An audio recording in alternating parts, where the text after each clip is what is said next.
नहमदुहु व नुसल्ली अला रसूलिहिल करीम अम्मा बाद फ़ाऊज़ु बिल्लाहि मिनश शैतानिर रजीम बिस्मिल्लाहिर रहमानिर रहीम।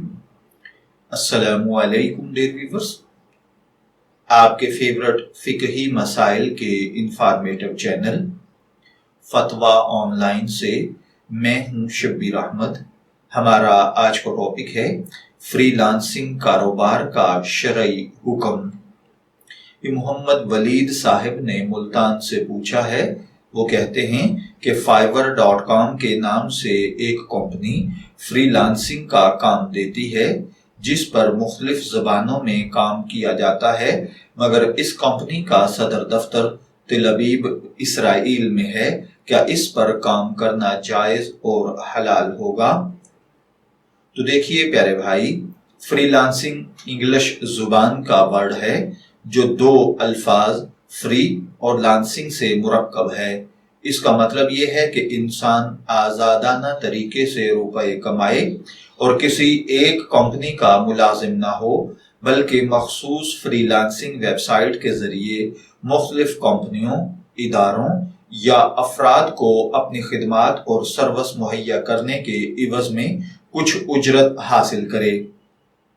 फ्रीलांसिंग कंपनी अपनी वेबसाइट से नफा उठाने के लिए अपना रुकन बनाती हैं और इसे अपनी वेबसाइट से मुतय्यन मुद्दत तक के लिए खिदमात फराहम करती हैं।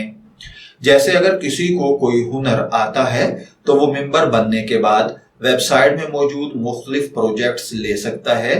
इस तरह अगर किसी को कोई काम करवाना हो तो अपने काम के लिए इस वेबसाइट के जरिए फ्रीलांसर यानी आजाद पेशावर को उजरत पर ले सकता है। फिकही तकनीक के लिहाज से चूंकि मज़कूरा सूरत अजारा की सूरत है, इसलिए इस किस्म की कंपनी की सर्विस से नफा हासिल करने और इसका मेंबर बनने में शरन कोई हर्ज नहीं, बशर्ते के मुआमलात करते वक्त काम की उजरत, नोयत और मुद्दत वगैरह मुतय्यन कर लिए जाएं। अलबत्ता फ्रीलांसिंग वेबसाइट्स पर प्रोजेक्ट्स की मुख्तलिफ किस्में होती हैं, जिनमें बाज़ प्रोजेक्ट्स ऐसे भी होते हैं जो गैर शरई होते हैं, जैसा कि फहश मवाद बनाना, मौसीकी तरतीब देना वगैरह। तो ऐसे प्रोजेक्ट्स के जरिए पैसा कमाना दुरुस्त नहीं, इससे एहतराज लाजिम है। मैं दुआगो हूँ कि अल्लाह ताला हमें इन बातों को समझकर इनके मुताबिक अमल करने की तौफीक अता फरमाए। शब्बीर अहमद को इजाजत दीजिए, फिर हाजिर होंगे किसी नए टॉपिक के साथ। तब तक के लिए अल्लाह हाफिज।